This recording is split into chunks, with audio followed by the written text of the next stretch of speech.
Awesome. Hello, everyone. Thank you so much for joining us. I am here with Zoe today. For those of you who don't know, I am Emily. I am the community manager for Designlab, and I am the student advocate for pretty much every cohort that exists. If you are a part of Designlab, welcome again. You get to see my lovely face, and today you get to see Zoe's face. Um, but yeah, everyone's here because this is a lovely alumni chat that we have about once a month. And this month, like I said, we're featuring Zoe. And what makes this chat a little bit different from our normal, like, get to know someone's journey before, during, and after UXA. Zoe used to be a PM, and were you a PM like as a project manager or product manager? I don't I've remember been asking. both. You've been both. Okay. Both. Awesome. So today we are going to get to know Zoe a little bit better. We are still going to go through the normal, how was life before, during, and after, but we are going to be spending some time actually understanding what a project manager is and what a product manager is and what that relationship looks like with a PM and a designer. Because I know oftentimes once we get towards the end of the program, we're a little bit like, oh my gosh, what do I do? Who am I going to be working with? What are those relationships looking like? So this is where I really wanted to tap into, someone's previous knowledge of like, what does that actually look like? What does that relationship look like? And now that she's on the design side, has anything changed? Like, has her perspective changed or anything? But I'm going to hand it over to Zoe and let her introduce herself. Sure. Well, thank you for all of that. And there's so much goodness to be talked about. It's a little overwhelming, but I'll share a little bit about myself and kind of what led me to um, design and product management and all the above. Also, I see a lot of Austinites in the chat. I just moved to Austin about a month ago, moving during a pandemic as well. But hi to everyone who is in Austin and everyone else who all over the world. So my name is Zoe. I am currently the head of product at Quilt, which is an audio-only social app. We're having feminine forward, heart-forward conversations on our app, and we're currently in beta. I joined the company about 2.5 months ago. I graduated from UX Academy and had an offer letter within the next 2 weeks. So it was kind of like a magical experience in that realm. So big thank you to the Designlab team for kind of helping me get there. Before that, I started my career working actually in marketing at a startup. So I was doing content marketing, social marketing, working with college students and trying to get them onto the platform that I was currently working with at the time. And while I was in that role, I just started digging into kind of like the analytics of our social platforms. What were people clicking on? And I got a lot of interesting insights. And one of them was that people don't know how to write a bio. Like, how do you write a bio about yourself? It's one of the hardest things to do. First person, third person. Do I include my name of my dog, the fact that I love cheese? Like, you just have so many questions. And then I did some digging into the product, and it was like, oh, 60% of our users have a bio less than 100 characters. I was working at a company called About.me, and we were doing kind of like personal websites. And so you need a bio to sell yourself or to promote yourself. And this social insight and product insight birthed this new feature that we created called Write a Bio. And cheese is a valid passion. It is. And it was like it was kind of like a Mad Lib style bio creator. And that was like the first product feature I ever launched. And I was my role was a social media manager, and I just got totally addicted to the product process and the iterations that are possible and user research and user testing. And I was just like, what is this? I don't even know what a product manager is. I didn't even know that existed. And so after that, I moved more into a product role at that same company. And once I kind of like hit my 4 years there, I was like, I need a little bit of a change. And I decided to become a project manager at a user experience design agency in New York. So I spent about a year there working with clients such as Google, managing development teams, design teams, and just learning more about the whole process of project management and timelines and budgets and team management and everything under the sun. Before I decided to kind of switch back into product, took a role as a product manager, realized it was kind of still a project manager, and then had the like come to Jesus moment where I was like, I want to be a designer. I want to actually create things, and I want to actually, be able to mold things with not my hands, but my mouth. And that's when I found Designlab. And I was like, you know what, this is what I need. I need a portfolio to feel confident and comfortable applying to these roles that are my dream jobs. So I did UX Academy starting in January of this year. And then now I'm here 6, 7, 8, 10 months later. Really? It was only January of this year? I swear you've been a part of the community for like ever, which is actually well, this awesome. has been a long year. That is true. I guess, well, since this year was quite interesting and you started in January, I guess it's kind of appropriate. Like when you were in, or I guess part of UX Academy, like were there any like doubts or concerns or just kind of things that you had and like things that you had to work through while you were in the program? Yeah, I think for me, I've always known I've loved being in the world of user experience, whether that was as a PM, a product manager, or marketing for an app or SaaS product. With kind of the year going through, I had a couple doubts, even in Design 101. I was like, do I actually want to be a brand designer? Because, that was like a whole world I hadn't really experienced. And, in UX Academy, I was like, oh, do I want to be more just UX or just UI? And like understanding who I was as a designer and the impact I was trying to have was always a constant question for myself. And then on top of that, we're in a global pandemic, it's overwhelming. And the job hunt was a little bit scary and looming.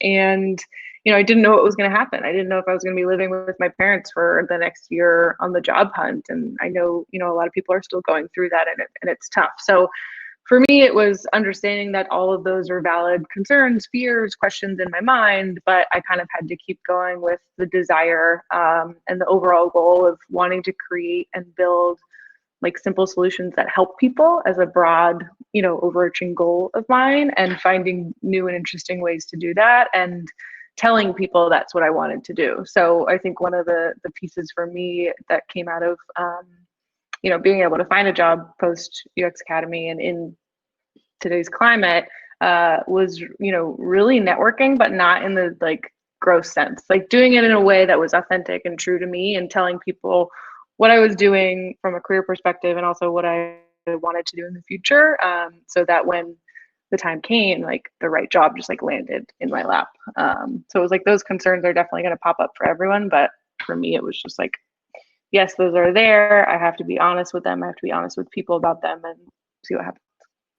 I know that this is a burning question for a lot of folks who are brand new to UXA or kind of like in the middle of their journey. But I guess, do you have any advice or tips or just like how to better network in this time, especially that a lot of us are remote now and a lot of networking things are remote or they're just not happening now, right? Because a lot of networking events that we know of were a lot of them were in person. So like, are there Yeah. any like sites or anything that you found that has helped you while you were job hunting? Yeah, definitely. I was a user, still am a user of Lunch Club, which is really interesting. And they have kind of like, they match you with anyone random in their network for a one-to-one conversation. And so that was just a nice way to meet people. I also would never underestimate the power of your own personal network and just saying, hey, I want to be a UX designer. I want to be a product manager. I want to be a product designer, whatever it is that you want to do, putting that out there and just like seeing what comes back. I think we also forget as we get older. I'm 28, so I'm 6 years out of college. And when I was in college, I was so young and hungry, and anyone would talk to me because I was in college. And we kind of think that like that mindset is only for students or only for younger people. But as you grow and change in your career, people want to help people. Good people want to help people. So we got to remember that. And two, people love to talk about themselves. So if you give anyone an opportunity to talk about themselves, they're most likely going to take you up on it. And reaching out on LinkedIn, DMing on Instagram, Twitter, just like in your community saying, hey, I want to do this thing, do you know anyone that could connect me, is always a helpful way to find a connection. And then in that conversation, being yourself, being authentic, not coming at it from like I want a job, can you give me a job, I think is the way to go when it comes to networking, because you'll just get better connections out of it, more truer connections, and that's where you get the jobs. You don't get the jobs from, just someone who you're like, hi, are you hiring? Will you hire me? You get the job because people hire people they like. Like that's when it comes down to it. So you just build your connections in that way, and do it from an authentic perspective would be my best piece of advice. So we have kind of a related question to the job hunt, but this is from Gabriella. She's asking, what helped with your portfolio and what does a PM portfolio look like? PM as in project manager or product manager? This is a constant, differentiator. But I guess for myself, when I was doing my UX Academy portfolio, it was all projects from the program. So I did, everything kind of by the books in that sense. And what was helpful for me when it comes to putting that together, but also like showcasing my project and product management experience was really going like a little bit deeper on the timeline stuff, and how I would work with developers, and then explaining that also in my bio. So as someone who has been a product manager and also been a project manager, that's kind of a unique perspective to have going into any sort of project that you're going to work on. And it was actually part of why I was hired in my role at Quilt, because I was able to not only design and execute and strategize on what we want the product to look like, but I can also relate to developers and I can understand like the timeline behind everything, and be able to like think in their language and user terminology and that kind of stuff. So it was more about communicating it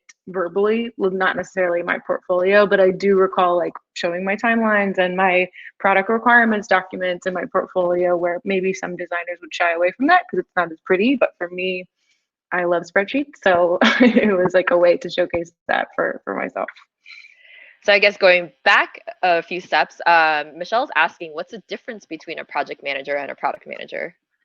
Great question. And in all honesty, it's going to change depending on who you ask, where they work, and what type of company it is, how big the company it is. But at its core, a project manager is someone who manages various projects and thus manages team members. So if we are building a new marketing site for an app, the project manager would make sure that the project goes smoothly, from making sure the designer has the requirements they need from a content side. If there's a copywriter, making sure that they know their due dates and deadlines from their perspective. They make sure like feedback is incorporated. Again, if you're working at an agency, you're going to have feedback loops with clients. That's a whole other ball game. And then they'll manage the development process. So they'll kind of split up the project into bite-sized tasks, and make sure that everyone is on task and make sure that we are, working against the proper timeline.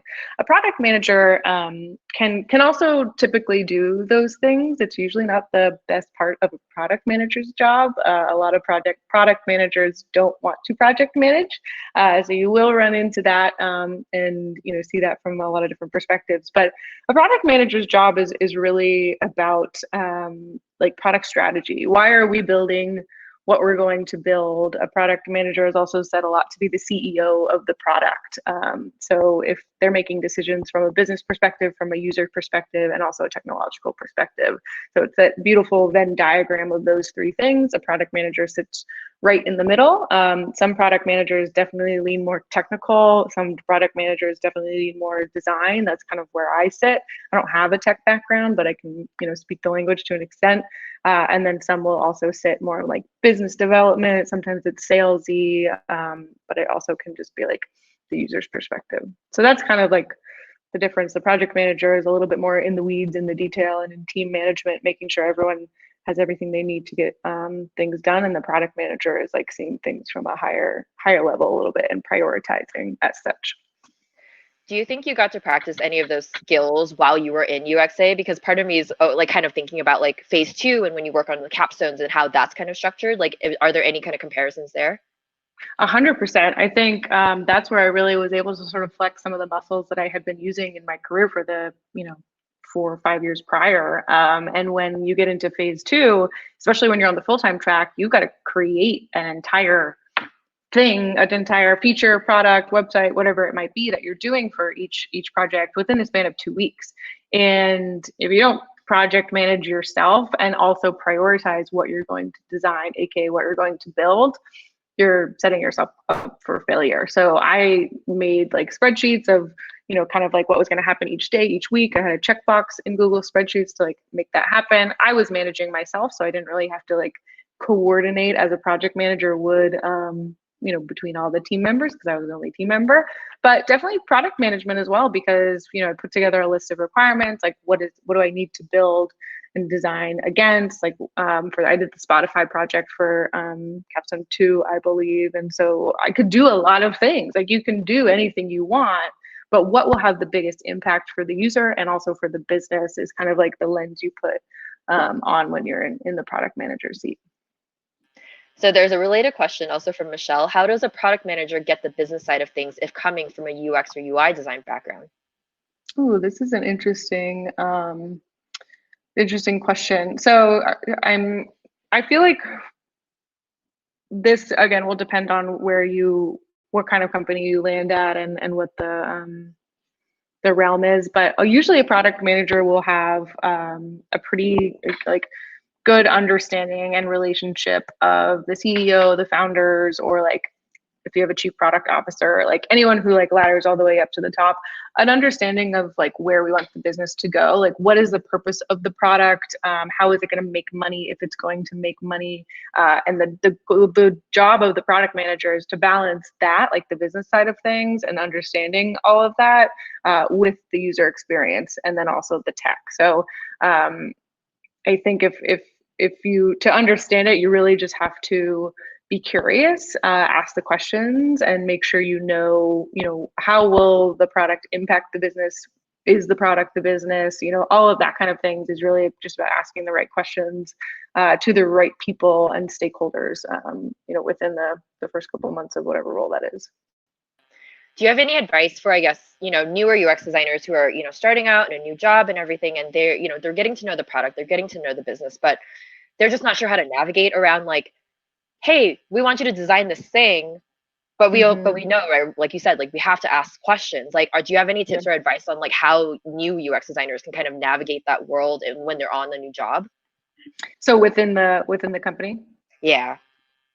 Yeah, I mean, I think it's really just about the first like 2 to 3 weeks of the job that's where you ask the most questions, that's where you get the grace of being the newbie and asking how everything works, asking why we do things, make challenging from a place of naivete, so to speak, is going to be your bread and butter in the first couple of weeks. That's where we'll get the most information, and kind of like cataloging it for yourself would be the best tip that I had, because I think especially at smaller companies, people have a tendency, you'll move quickly and you'll forget like what decisions were made. So if you have your own kind of like library as a designer of like, this is why we made certain decisions, this is the goal that it ladders up to, and asking those questions so that you can design better. I think as user experience designers, obviously the user comes first for us, but to be a great user experience designer, I think you can also truly understand any technical implications, or being able to, even if you don't know,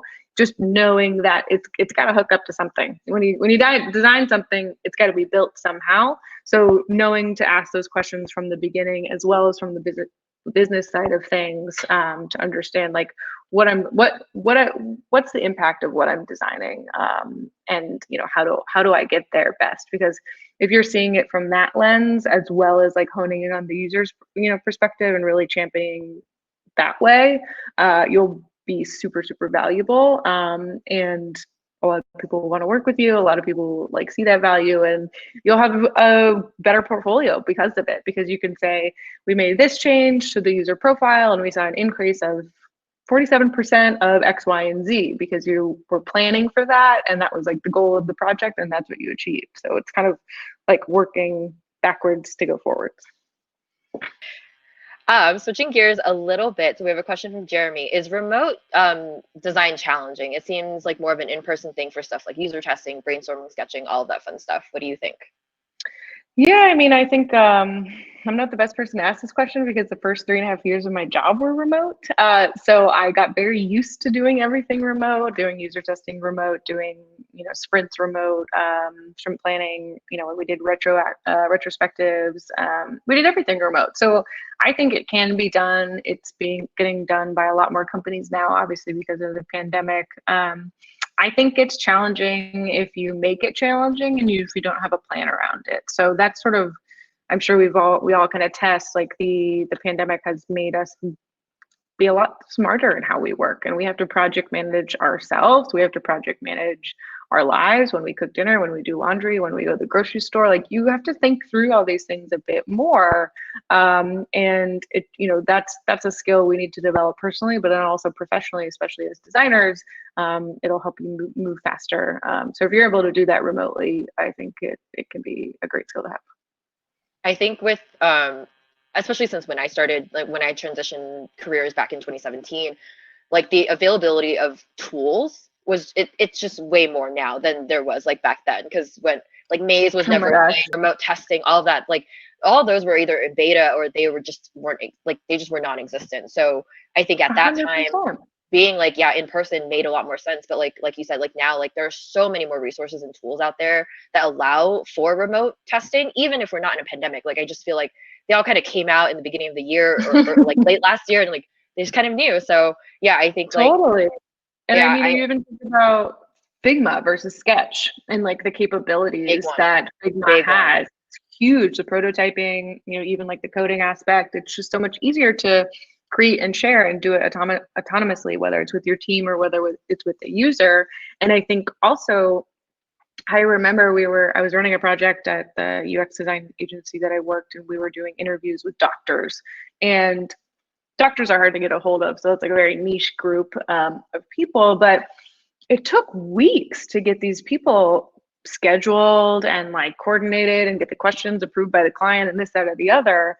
And I just look back at like my time with Designlab and doing the capstones and being able to tap into the Slack communities. And I'm in a couple other Slack communities like Remote Women and, Women in Product and like all these other places that have thousands of people literally at my fingertips. And that doesn't exist as much. And we kind of forget about it when we're in the office, like working, because we're so conditioned to think about like, this is how it's supposed to be done. So I would say that remote work and designing remote, opens up a lot more opportunities to connect with people and get the feedback from a variety of people, not just New Yorkers and not just, people in Silicon Valley who know what test flight is and know what these things are. So it broadens your perspective and thus will give you better data and research when you turn around and try to execute on it.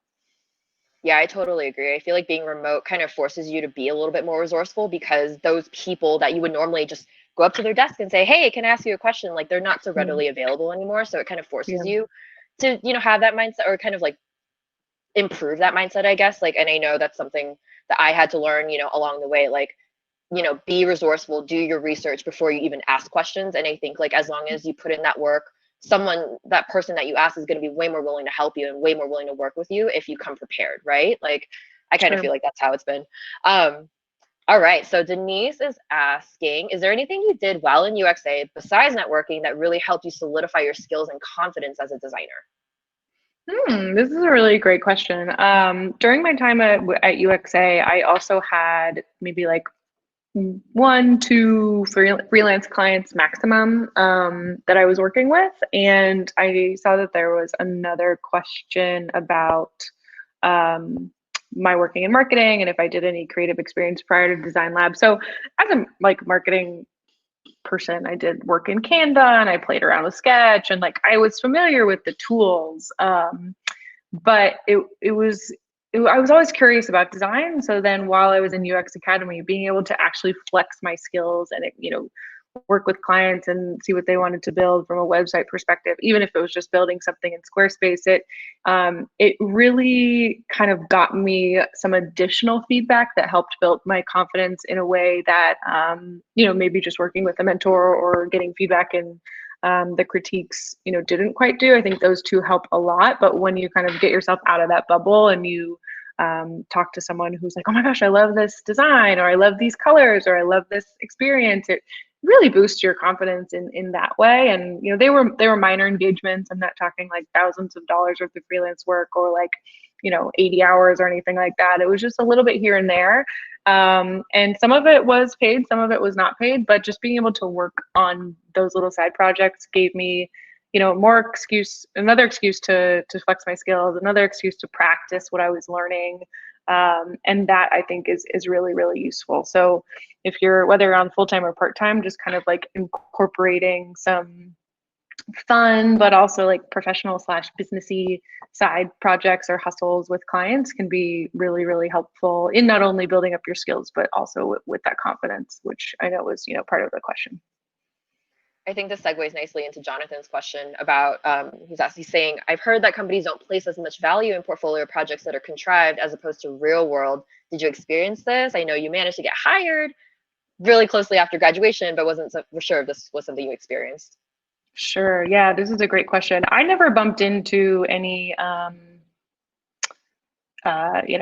not perceiving value from my like capstone projects, fake projects, whatever you want to call them. I didn't include any of the freelance work that I had done in my portfolio just because of with the graduation requirements, it's recommended to keep it to what you did in the project. So it was really me speaking to what else I had done. And the portfolio was there to show my process and show my visual design skills. And then I was able to speak to everything else that I had done in the real world. So I think that's something a lot of people forget. I've talked to a lot of people who are curious in UX Academy or anything else like that. And one of the fears that I hear a lot is, oh, there's all these new UX designers who are straight out of college and they have the coolest portfolio and they've already interned at Apple and then they interned at NASA and all of these things. And I'm like, that's awesome. And they probably have an awesome portfolio and good for them. Like they went to college in the late, 2010s and they had all these tools at their disposal that maybe we didn't.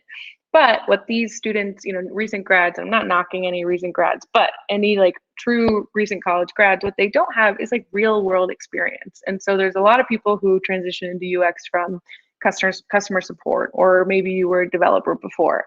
And that experience is so valuable when you come into the job market, and it makes you so much more unique. So whether it's real world experience, real world projects versus real world experience, like just focus on those two things and focus on what you can do and what you can show and what does make you unique in order to kind of like sell yourself. That was at least my kind of way to get hired. I was like, look, this is my portfolio. These are all apps that I wish existed, but they don't currently, or it's like my take on Spotify, or it's this travel company. And then I was able to speak to everything else. And that's where sort of like my sweet spot was, because I was like, well, you're not really going to get a product designer who's also been a product manager and a project manager and a marketer. And like, that's my secret sauce. So kind of like finding my niche and running with it is the best advice I can do.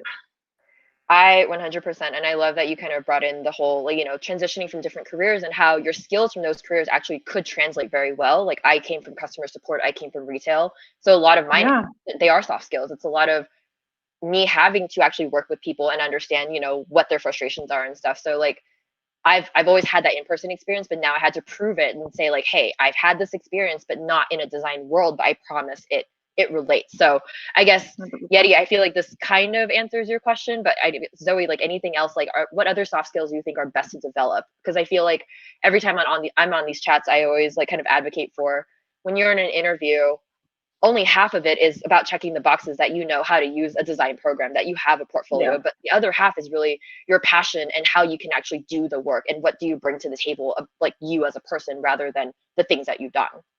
Mm-hmm. Yeah, I think it's definitely about how else you can get done what needs to be done. Like, what is the unique perspective that you'll bring to the table? How are you going to relate to the team members you're going to work with? I think that's a really big one that a lot of people underestimate. And again, from my project and product management experience, that's where a lot of the experience lies. As a project manager, you're just trying to get your team to get stuff done. Like you need to reach that finish line, and however you can make those people do that is a challenge, but also like the fun in it. So I'm like a big fan of Myers-Briggs and like understanding how people work. And so I bring that up in interviews all the time, because I'm like, I had this one developer and he did not like Jira and he did not like Trello and he just like could not do the darn thing. So we had a Kanban board with sticky notes on the wall in our office. And like, that's how we got the project done. That's how we launched the marketing site, for Google in this amount of time. And it was just like the small things about like, oh, like this person is actually going to work well with people and be curious about how she can work better with the, other people in her realm. And that's kind of a soft skill that I think we forget, because especially as UX designers, again, like a good UX designer can sort of like morph into that product manager if they are thinking about the tech implications and if they are thinking about the business implications. So if you're, showing that you're curious about those other two realms and that you've done it X, Y, or Z, that's kind of like the biggest soft skill. And I think another piece that I'm learning and relearning constantly is how to stand up for yourself, after you get the job. How do you say what is best for the user? How do you say what is best for the company? How do you stand your ground and not let the waves of other people's opinions wash over what you think is right, and what you think should be built? So that's kind of like a piece for after the interview that I think we all sort of need to to challenge ourselves to learn and be better at. So I have to bring this up because you're kind of touching on it, but do you think group crits helped at all with that? Yeah, definitely. I mean, I think sharing your work and talking through your reasoning, and then also hearing other people's reasoning and understanding is super valuable. I think presenting work is something, especially at startups, that gets to be a little bit wishy-washy, whereas at agencies it's like, we have this date for the client conversation and you have to put a deck together, and you spend just as much time putting a deck together than you do designing the darn thing. Whereas at a startup, it's kind of like, oh, we need the screen, what is it going to look like, how is it going to feel, like all these things. And so being able to like have had that experience and being able to communicate my reasoning why, and then ask the pointed questions of where I want feedback in group crits was key. You never come into a conversation, you never go into a group crit saying, what should I do with this? Like, look at this, it's pretty, like, what do you think? You never want to ask anyone that, because it just opens the door to so much feedback. But if you have a pointed question, and if you say, hey, you know, I really am struggling with this drop down, like I don't know what style the form should be, I'm curious what you think, or what you feel like that would be the best decision, or like the easiest to build. So if I'm talking to a developer and I'm building a form, I want to say, like, what's the easiest to build, or like, what's the range between, is this hard to build, is this easy to build? So those pointed questions from group crit are definitely the best way to get out of them, and the most you will learn. And I think something that maybe people forget about group crits is that it's not about necessarily people critiquing your work. It's about you having the experience of sharing your work and asking for the right kind of feedback. So don't be scared of a group crit, because you can take their feedback or leave it. Everyone group crit gave great feedback, but I can't implement every single piece of feedback that they give me. So the more specific I'm able to be, the more experience I'll have in those scenarios, and then the better feedback I'll be able to take away. So I guess this relates to what Michelle is recently asking. It's about speaking up. She's having trouble finding the right proof and conveying, it the right way for people to actually listen to what she's saying. She said that her company wants her to do that, but she doesn't know how. Do you have any tips on that? Yeah, I'm just trying to find the question. It's toward the top. It says that is huge. Speaking up. I'm having so much trouble finding the right proof and conveying it. Yeah. Got it. Wants me to do that, but I don't know how. Yeah, I mean, you can't argue with data. I'll tell you that much. And if you have a single source of truth for data, my company uses Mixpanel. And if you're able to point everyone to the same place and say, like, this is what's happening, this is what the user is doing, then you can't argue with it. Like, you can't argue with numbers. You just can't. If they're a data-driven company, then hopefully, or at least data-informed company, then hopefully they will take a lot with that. And I'm also seeing Michelle's question saying, I also graduated from UXA, and I'm finding a lot of challenges utilizing reading data at my startup to make design decisions. It's not always realistic to do interviews or surveys. How do you recommend collecting and making sense of the proper data? Also a great question. I mean, I think with data, it can be a double-edged sword, because if you're only making decisions based on data, then you just kind of might not have as much fun with it. Like, the users are a big part of that. So I think my first tip of advice would be utilizing the personas, if you have them, hopefully you do, as much as possible, because if you can't do an interview, at least you can get into the mindset of your persona. And when it comes to utilizing and reading data, I guess I would need to know, more exactly about what kind of data you're looking at, what kind of product it is. So Michelle, I'm happy to like have another conversation after this and like brainstorm that if you want to reach out. But I struggle with this too. I'm not a data scientist. I don't want to be, but finding the right tools that make the most sense. And again, pointing people to all the same place is the biggest tip I can give. So we had our team members taking data from Wix, taking data from Google Analytics, taking data from, direct polls from our product and Mixpanel. And I kind of came in and I was like, look, we all got to be looking at the same thing, or else we're not going to be making informed decisions whatsoever. It's like you're, just looking at 17 different magazines and asking for the truth about if Angelina Jolie and Brad Pitt are back together. You're never going to know. You got to have one single source of truth. You got to do that People magazine thing. So I think it's really about like streamlining that for the rest of the team and putting that as the the base for what you're looking at. So I guess Krishna's question is a little bit relevant to what you were just talking about. What are your favorite resources and tips on being more efficient at work? Ooh, I'm struggling with this one right now, y'all. I'm gonna be honest with you. It's hard. It's so hard. And I'm also the type of gal who loves trying out new tools and like seeing what works. But I pretty consistently go back to Notion as a note-taking tool and also like a task manager. I think it's pretty flexible. I use it for personal and professional. I also have a podcast, so like I manage everything in the podcast on um, through Notion, like the interviews and the questions I'm going to ask my guests and those things like that. So I find that to be pretty flexible. We use Trello at work. We also use Jira, but it's kind of like whatever works for you is going to be what works the longest term. So I'm always hesitant to give like big answers to that because you got to find what works for you and you got to try a bunch of different things. But I consistently go back to Notion and then just plain old pen and paper. Post-its are my jam. Totally, I know. totally up my alley. I got them all over. I'm so glad you can't see my monitor because it would be disaster. I was just gonna say, it's like stuck to the sides of my monitor and everything. It's great. All right, so I guess we're gonna do lightning round and just go through the rest of Q&A. Just because we have a lot of questions that kind of go all over the place. So we're gonna start from the very bottom. So this is from Kara. How was interviewing during a pandemic? How have you approached this unconventional way of joining a new team or company during 2020? Sure, great question.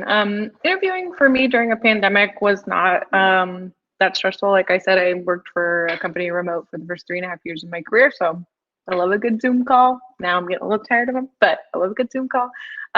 So the process wasn't too overwhelming. I only applied and interviewed and got a job at one company, so definitely would be a little bit of a unique starfish in that one, and I'm grateful for that experience. But also just kind of like speaks to the way that I networked and if you believe in manifesting, like manifested the job that I, knew I wanted. So for me, it was pretty normal. I think also when it came to, my unconventional way was, again, just really being honest in terms of interviewing and networking and, putting myself out there as authentically as possible. And just like doing, what I loved in all shapes and forms. I think like this is sort of a sidebar, but my final project for UX Academy was creating a habit tracker app.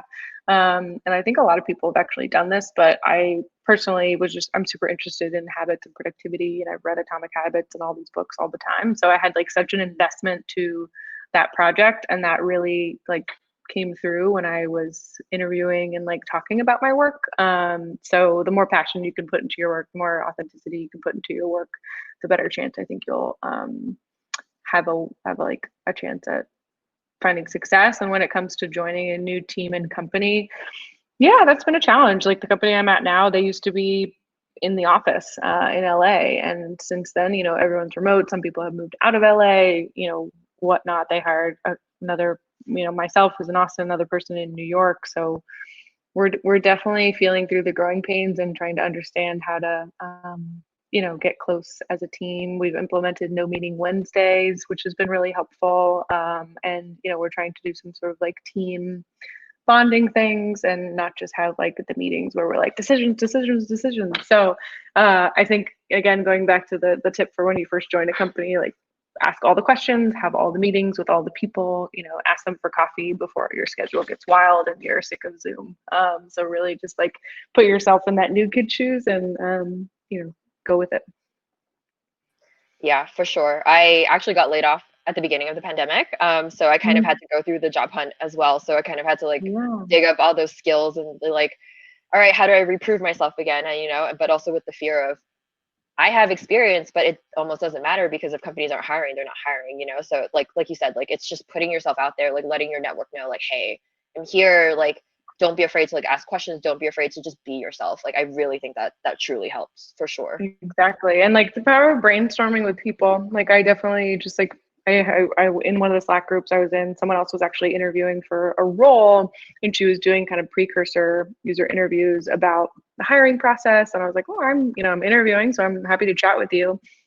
And we had a great conversation and I've kept in touch with her, and I had a call with her yesterday because I was like, I can't crack this, kind of like flow that I'm working through. Like, do you mind having a conversation with me? And she's like, yeah, sure. And it's just sort of like blossomed this new mentorship. So if you can help others, and if others can then help you afterwards, like it just might be like a give relationship in the future. And that's like that's the best form of networking, because the value in someone and you can speak to that, should you want to hire them or vice versa. Yeah, and I know some of you have actually heard me say this, but Twitter is actually a booming ground to like actually network with people. Like people kind of share their raw thoughts and they talk about UX all the time. Like once you start following one UX designer, like you'll start seeing a bunch on your feed and they'll start asking questions that just make you think a little bit harder and you get to interact with all these people. Like that's how I've been networking. And I don't know any of these people, but I have great conversations in my DM box. So like I actually really highly suggest going on Twitter. I've never been like a fan of like use social media for all that stuff, but like it really works, especially now, right? Like you're remote, like use what you have, really. Yeah, for sure. All right.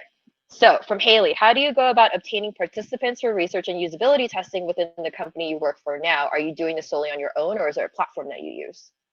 Great question. I do it all on my own. So the beauty about actually Quilt is that, we're having conversations on the app all day, every day. And so I'm actually getting any conversation I join, it's audio only. I'm probably going to get feedback from a user because they're being like, wait, how do I do this thing? Or like, how do I invite someone to speak? So it's really interesting to like have live user testing within the app, in itself, because it is a social networking site.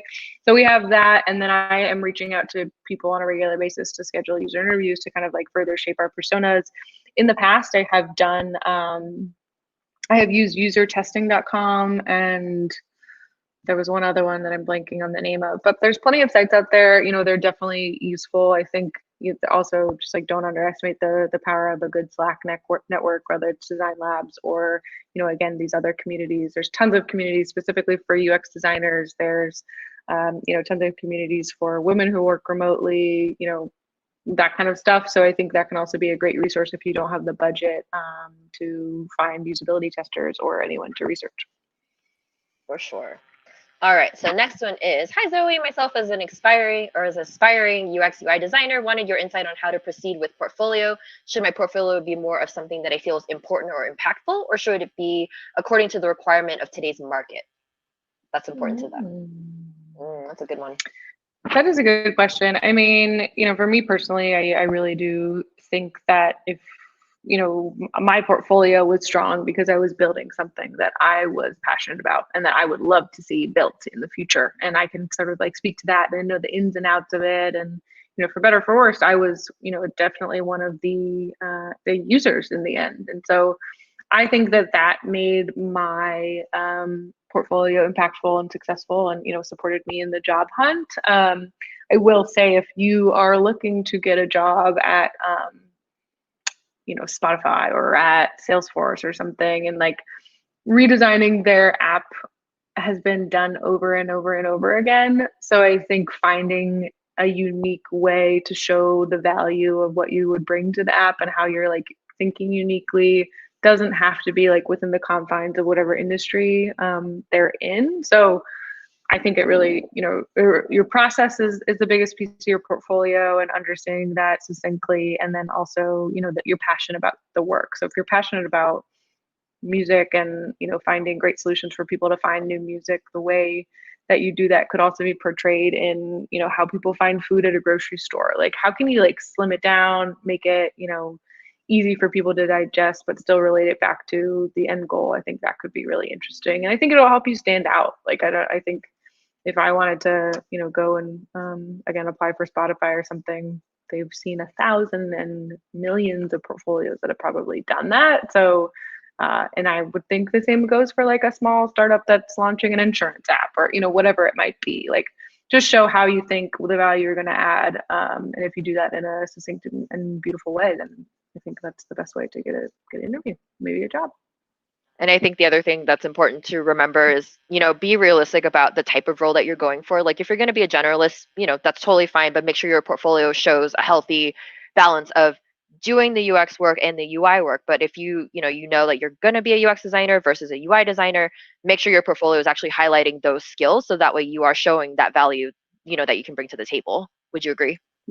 Yeah, I think that's a good reminder too. And I have always been someone who skews more towards the generalist side. When I was a project manager, I was also doing account management, and I was also like interested in HR stuff. So for me, showing the breadth of that and the fact that I can think through from A to Z and do it all equally was like the best way to create a portfolio. But like Emily was saying, like if you want to be a UX designer specifically, like just hone in on that as best you can for all the projects in your portfolio.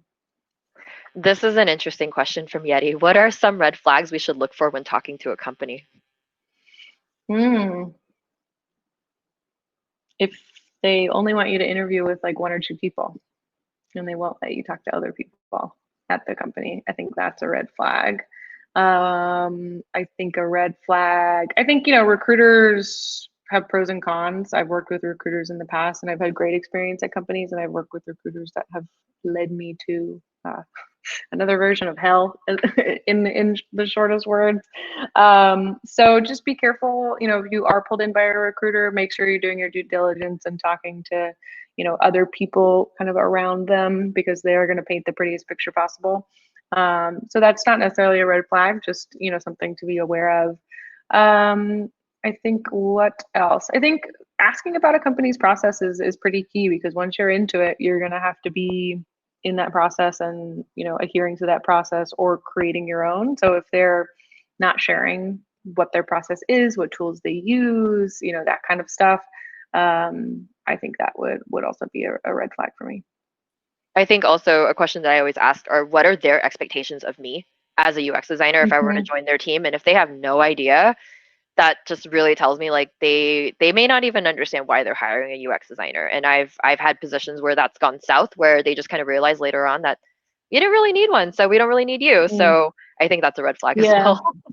Yeah, exactly. And I think like that's where it's, always interesting to talk to the other people that are at your level. Like if you're going to be a UX designer, who's a UI designer? Can I talk to them? Will you let me talk to them? If you won't let me talk to them, then there's probably some muddiness in the water. Oh, that's a really good question. All right. Rachel is asking, what was your daily life like during UXA, and what did you learn about your schedule / realistic time management during courses? Like, was there a specific time that was just really hectic? This is a good question.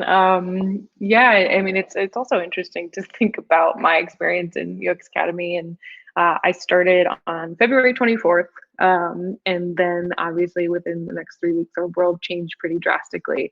For honestly, the pandemic made it a lot easier for me to focus on UX Academy. So I'm not grateful for the pandemic in any sense, but I was able to kind of like put blinders on and do the darn thing.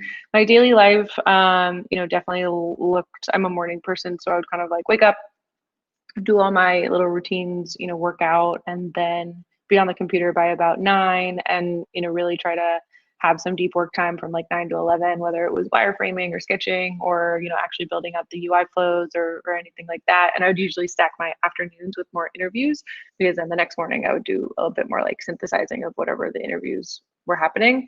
I would say, phase 2 is pretty hectic, especially for me. I wasn't coming in tabula rasa, blank slate from, into the design world. I'd been working at UX agencies. I worked in design. I was familiar with all of that. So the first, phase 1 was a lot of just like repetition, and then also like drilling down into some of the nitty gritty of why we do what we do as designers. So I was like taken back a little bit for phase 1 because it just felt like stuff that I was familiar with. But for phase 2, and really, especially full time, when you're doing a project over the span of 2 weeks, 2 weeks, that was overwhelming. And I think the first phase 1 project, or the capstone, was a bit hectic, because I was like doing all these interviews and trying to manage the interview process and trying to manage, the timeline that I had set out for myself. And I definitely had a mentor for phase 2 who was quite like pretty, like he was showing me what it was like to work at a big UX shop. And he was showing me that like I had to be on my game for things. So once I got the hang of that, capstone 2 and 3 were a lot smoother. But in terms of my schedule and realistic time management, it's like you just have to know when you work best and then schedule your time around that.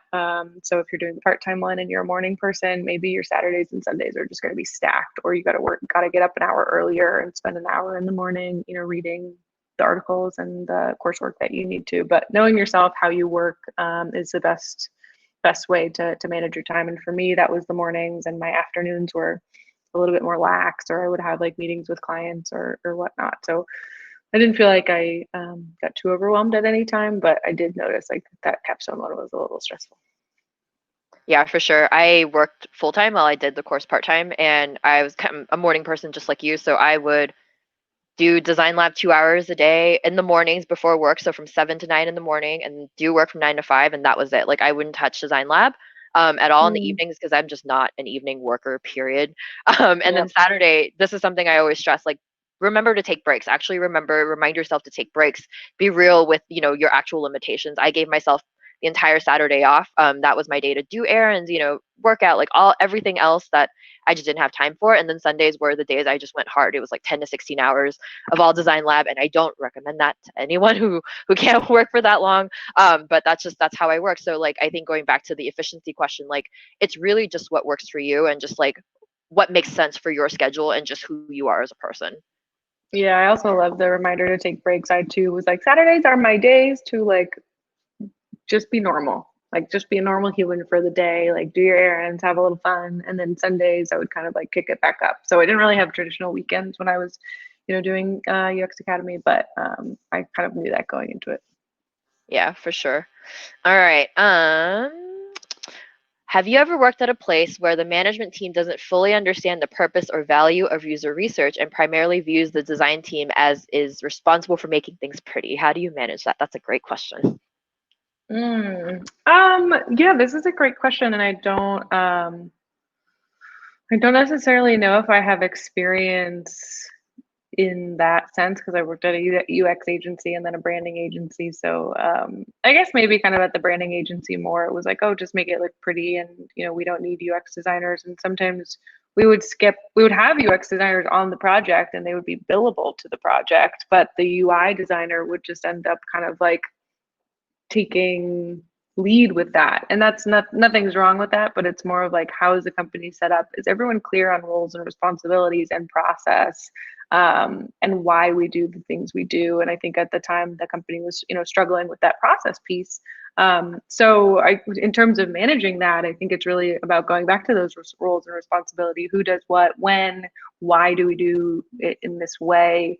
Reiterating that, and just kind of like coming from a point of your expertise. And in my current job, I come back to a lot like, this is how I was trained. Like this is why I'm here. This is why you hired me to think in this way. If you don't want to do, I haven't said this, but I it would. It's like, if you don't want to do user research, then why did you hire me? Again, like, why is this?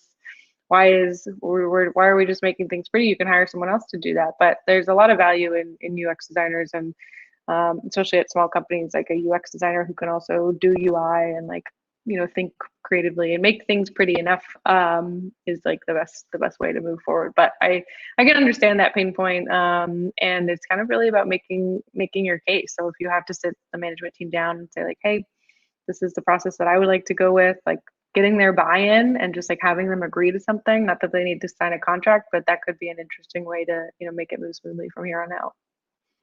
Yeah, I actually want to attest to that because in my current company, everything was referred to as UI, and I've actually put my foot down and said, listen, I'm not just here to make things look pretty. I am hired as your UX and UI designer, which means that I have to put thought into everything that goes into design. So if you're going to keep referring to everything as UI, meaning that you just want lipstick on something, then I'm not your person. So I've actually gotten my company to really understand like who I am, what I'm here for, and if this is not what they want, then I'm sorry, like you don't know who you actually hired or who you actually want to hire. So I think a lot of that Yeah. is just having that confidence and just saying like, listen, like this is my job, this is what I'm here to do, and if this isn't part of process now, how do we make it part of process later? Like let's actually work towards that. Mm-hmm. So having that courage and confidence to be able to again like stand up for yourself, defend like why you're there, for sure. Yep. Exactly. All right, so we're getting through the last of the questions. So we're just going to go through. Chelsea's asking, how did you go about finding freelance work while in UXA? Do you have any recommendations for this?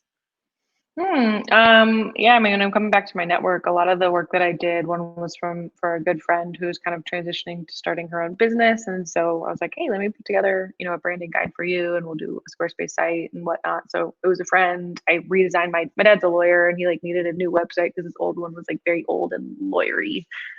So making it like a little bit more fun. Your parents, your family, your cousins, like that's the best place to start. And if they don't have projects for you, they may know someone who does. So really kind of like tapping into that. And again, just communicating that this is what you're doing now and you're excited about it. And the other thing, like whenever I posted on LinkedIn or Instagram or Facebook that I was doing this, or I, was looking for freelance clients that would be, I'd be doing pro bono or I'm doing the work for free.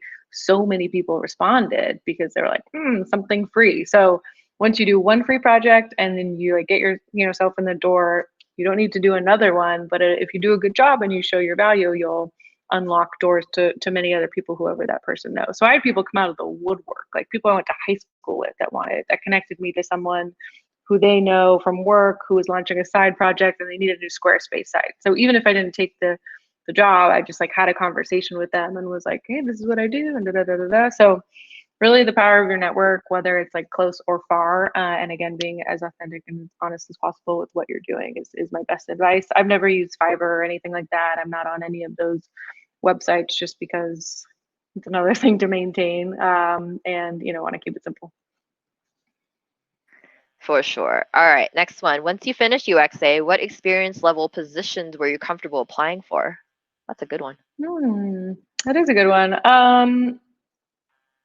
It's funny because I didn't really do any of the applying. My role now is, it's a head of product, and I had written at the beginning of UX Academy, and I've also written at the beginning of the year that was kind of my dream role. I want to manage. I want to strategize on a product, on an app, on a website, whatever it might be, and I want to be kind of like the one who oversees that and eventually manage a team that does that. And so I felt comfortable doing that because that's what I had envisioned for myself. I had this experience of product and project management that sort of like laddered up to that. I knew I wanted to be more in like a leadership position than anything else, so I was confident and comfortable, applying for that role, the head of product role at Quilt. Just because that's what I wanted for myself. And, I just had that confidence, and it might sound, I don't like the word cocky, but that's just kind of like what it was. If I was applying to other jobs, it would have just been, normal UX, kind of like mid-level UX UI roles. I'd probably gear more towards just UX than full like product design. But honestly, for me, it was like, I'm either going to be at a startup and I'm going to be able to have more of a generalist role and a leadership role, or I'm going to be freelance. Like that was for me where I personally saw myself. But I think it depends on, again, what your experience was. I think I probably could have applied for senior product designer roles just because of my product management experience. But again, going back to your personal stuff.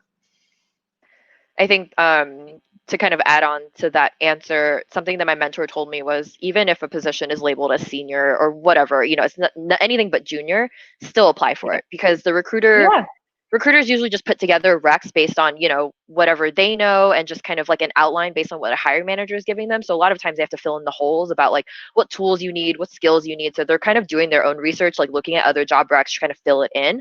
So don't ever feel like if they say 5 to 7 years, like that may seem a little high, but I still say go for it, because sometimes companies are just casting a net. They're just trying to see like the type of applicants they're getting in. So like you really never know what their tactics are. So like it doesn't hurt to apply for something that you think you're not qualified for. Now, like if it was an architect role or a principal role, that might be a little bit different story. That's like a 10+ year role. Even I'm not comfortable applying for something like that. But like just, don't be so, don't lean too heavily on like what's actually in the job rec. Like just if you feel like you can deliver on what they're asking for, like, make your case for it. Like, go through your portfolio, write an awesome like cover letter, whatever it is, like make your case for it. Chances are, like if they actually read it, they may actually get that feeling from you, that passion and that like willingness to like want to like contribute to their team. And who knows, like that's what they may be looking for. Yeah, exactly. It's not about the role or the title, it's about the description. Yep, for sure.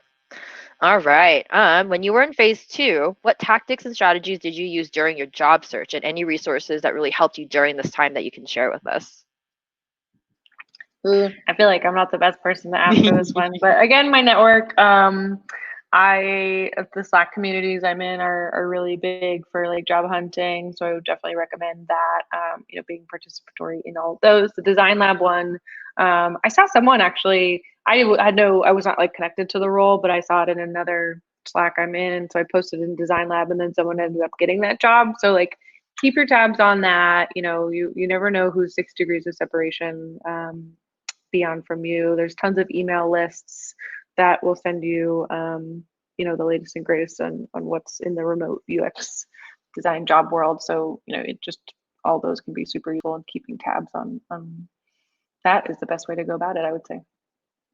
I would say just if you're job hunting in general, also don't kill yourself over looking at job postings every single day, because they actually don't get posted that frequently, maybe like once a week, like at the beginning of the week, because once you get to the end of the week, you may just start seeing the same things over and over again. So like checking every day might actually do more damage than good. So just like give yourself a break. Yeah.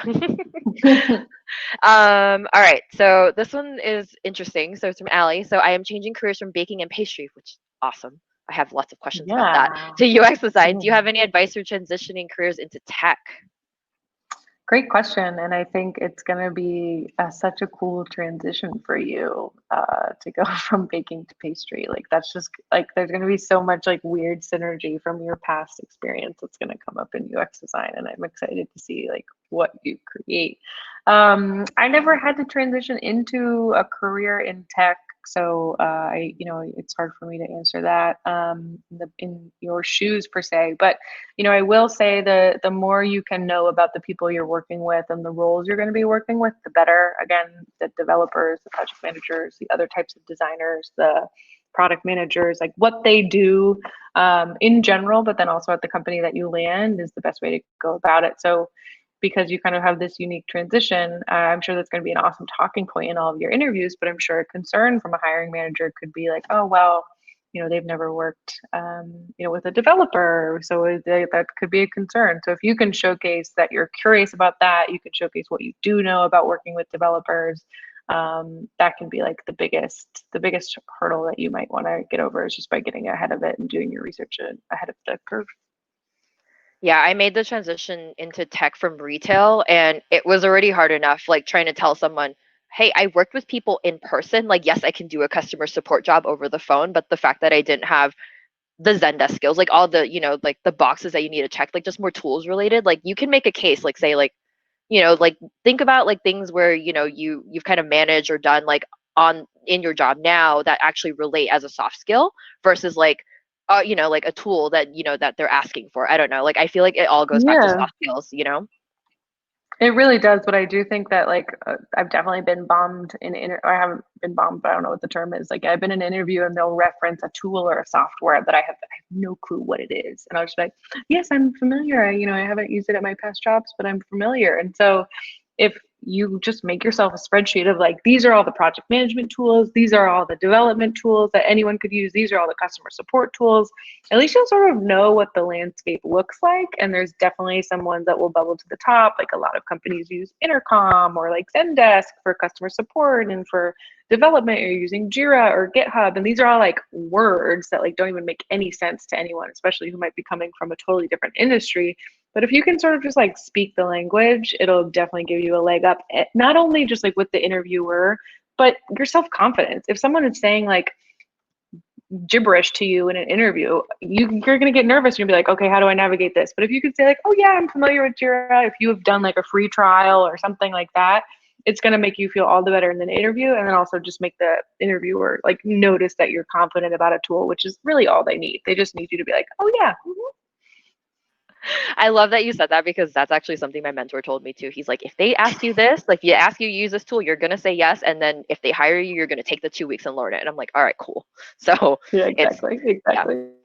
All right. We're wrapping up the last 4 questions. All right. This is, should we try to learn some coding to be a better designer? UX Academy doesn't have that as a part of the program, but should we look into that on our own? I have a take on it, but I want to hear your take. Yeah, I think this is a good question, and really comes down to like, where do you want to sit in the process of product design and product development? Like, do you want to be more towards that like prototyping and implementation side of things? If so, yeah, like that will be your bread and butter. And the more you can think and create in the mind of the developer, the more valuable you're going to be. If you want to sit more at like information architecture or user research or stuff like that, it might not be as relevant for you. And also it goes like, how does your brain work? My brain does not want to code. I've done a million free coding classes and I do not remember a thing. I can bold and italicize in HTML, and like that's the extent of my coding experience. And I can inspect elements on the web, but I have gotten by. I have, I have made it happen. So I think, just evaluating where you want to sit on that spectrum. If it's more towards the development and prototyping side, yes, invest in that, but maybe also invest in it after UX Academy. I'm not sure it makes the most sense to do during, because you really want to put your energy in UX design if you want to be a UX designer. Yeah, and I think that was actually a much bigger concern 4 years ago when I did UX Academy, because at the time UX itself was still a burgeoning field. And just kind of how do I market myself to just be the most marketable UX designer out there? But now, like, I haven't even gone down that road like in the last 3 years. Like the conversation around that like has actually been about how do we get companies to see that these are actually two different roles. Being a front end developer and a UX designer are two completely different and separate full-time jobs. And if a company is asking you to do both, that's a red flag. That's actually a red flag. There you go. Like they're asking you to be that unicorn. And quite honestly, like the big conversation is like, are you going to get compensated for it? Chances are the answer is going to be no. So like I would say like, yeah, like just ask yourself like which world do you actually want to live in? I would say it doesn't hurt to know very, very basic HTML, like how to bold and italicize in HTML, but like learning how to use the inspect tool in Chrome is actually really great. If you can find really cool extensions for Chrome that kind of help with, you kind of figuring out what colors are being used, what fonts, like Fonts Ninja, there's like color picker tools, like all of that stuff. That's more than enough. Like I've completely gotten by with not knowing any form of HTML, CSS, or JavaScript. And quite honestly, no one's asked ever because they just kind of understand that those are now two different roles. So that's actually a really good question. Awesome. All right, last three questions. For side projects, did you deliver fully functioning sites or just prototypes? That one's a good one. Very good one. Just prototypes. I just did prototypes. So my first one was the Zeit project. So it was a travel website. I did a prototype for that. Second one was Spotify, prototype for that. Third one was my habit tracking app, also a prototype. I had conversations with the developer for the habit app. Didn't really turn into anything, but I think also where it gets a little bit sticky on doing full app websites. I mean, full apps is a total other game, but full websites is that Squarespace and Wix, and anything that's going to be fast is not going to actually be the design that you want. So you're sacrificing way too much to even make it real. If you have a friend who's working, who's doing their own development boot camp, who wants to you guys can sort of mishmash, awesome. But I never got any questions on, oh, is this a real thing? Like, can I play around with it? And the prototypes, especially the prototyping capabilities in Figma, make it feel super real. All right, I think this might be an opinion question from both, or answer from both of us, but how long will it take to get a job after completing it's like either Designlab or a UX course in the Bay Area? So I know we're both from the Bay Area, but I've not worked in the Bay Area as a UX designer, but I know a lot about the market. So I don't know if you want to. Yeah, I don't know a lot about the market. I mean, I do have some friends who are in the same cohort as I am, and they're still on the job hunt, 3 months later or so. So it does take time. It does take time. It's a hot market. So I would just say be prepared for that and really know what you're getting yourself into. It is a hot market, and the thing about the Bay Area, or just like any large tech hubs in general, is that they know what they want. They actually know what a UX designer is. Like they know what you're supposed to be doing. So again, sell yourself, have that confidence. Like you landing a job, like the timeline in which you land a job is really, I think, dependent on a lot of your confidence in your skill set and what you can bring to the team, especially in the Bay Area. But like here, I'm in San Diego, and companies are still trying to figure out like what a UX designer is. So like I have been a solo designer for the last 3 years, and I'm still trying to get people to understand like what the heck I do in my job, and what the difference is between just being a visual / graphic designer, or actually being a UX designer. The fact that they share a common word, that's really what gets people. So yeah, I think like specifically for the Bay Area, like know exactly the lane that you want to be in. If you want to be a UX designer, if you want to be a UI designer, or if you just want to be a generalist, like be real with yourselves. Like they do have a lot more specialized roles in the Bay Area than they do a lot of smaller cities. So yeah, confidence and just knowing like which lane you want to be in. I would say that that's going to be key to you getting a job as quickly as possible. And I guess something else to think about. We are in the tail end of the calendar year. This is usually where people or companies figure out what their budgets are. So they're kind of stop, hiring because you're going to holidays, things are slowing down. So you may not see a lot of jobs at this time of the year. And that's not just for the Bay Area, that's for almost anywhere. So I would say like you'll start seeing jobs, pick up again on LinkedIn and Indeed and all that, like in the beginning of the year, once companies figure out their budget, especially now that, we've been in the pandemic for, oh my God, it'll be almost a year, like come spring next year. That's a little scary. But like companies will have a better handle of their situation, if they have the funds, if their clients are still with them, stuff like that. So a lot of that's going to contribute to what the job market's going to look like. But at this tail end of the year, like you may not see a lot of things on job boards, but that's normal. So I wouldn't get discouraged. It's just more that you're in that part of the year. I don't know, Zoe, if there's anything you want to add to that. Yeah, no, it's a great point. And I remember when I was the first job of my career, after about 3.5 years, I was ready to go. And I decided to start job hunting in New York. And that was like around the fall of that year. And it didn't pick up until January. Like I finally, once January like 5 hit, I was getting like recruiters emailing me, and like everyone got that budget approved. So, it's kind of a bummer, especially because October, we still got a couple months left, but it's a good reminder to be realistic about the job market and how it behaves. And then also, like, this is a great time to invest in those portfolio projects, those side projects, those freelance gigs that you can kind of like scoop up, get that experience, add to your portfolio. It's not downtime. It's not, if you can't job hunt as much as you would, it's still a useful time to kind of like be in the field as much as possible and learning and experiencing as much as possible.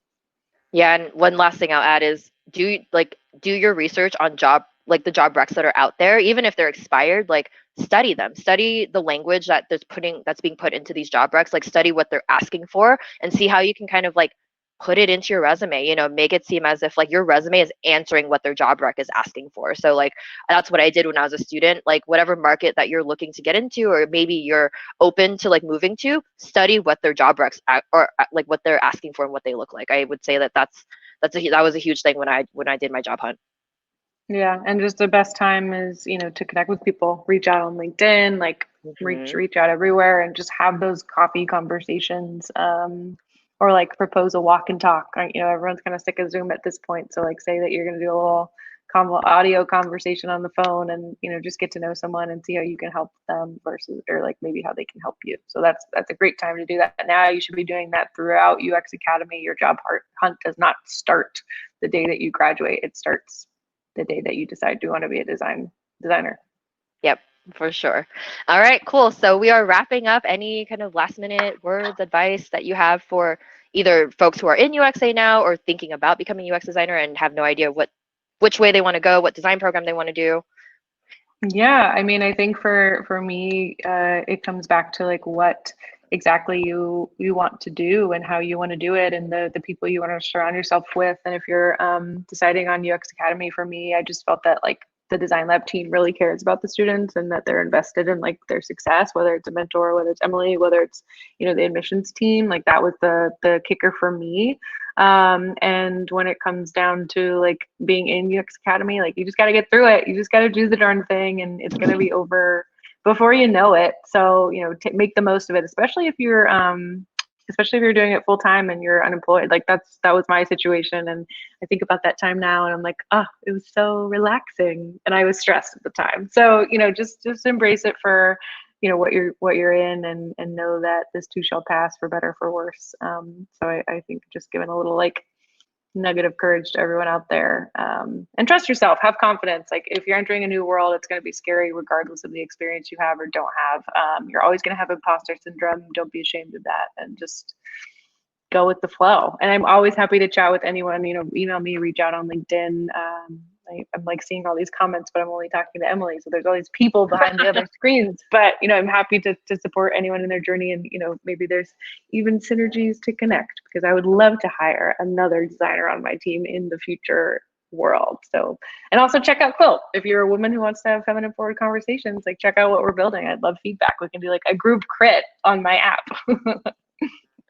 Oh my goodness. All right. Well, thank you, Zoe, so much for dedicating your time today. I know you are very, very busy, but we really appreciate it. I love having these chats, and I know the community loves hearing every single, alumni's perspective. So hopefully everyone here kind of got, what they came for, maybe even more. But if you do have, other questions, I know Zoe's on Slack. Don't bombard her with DMs, but I'm sure she's happy to have conversations with you. Yeah, no, bombard me.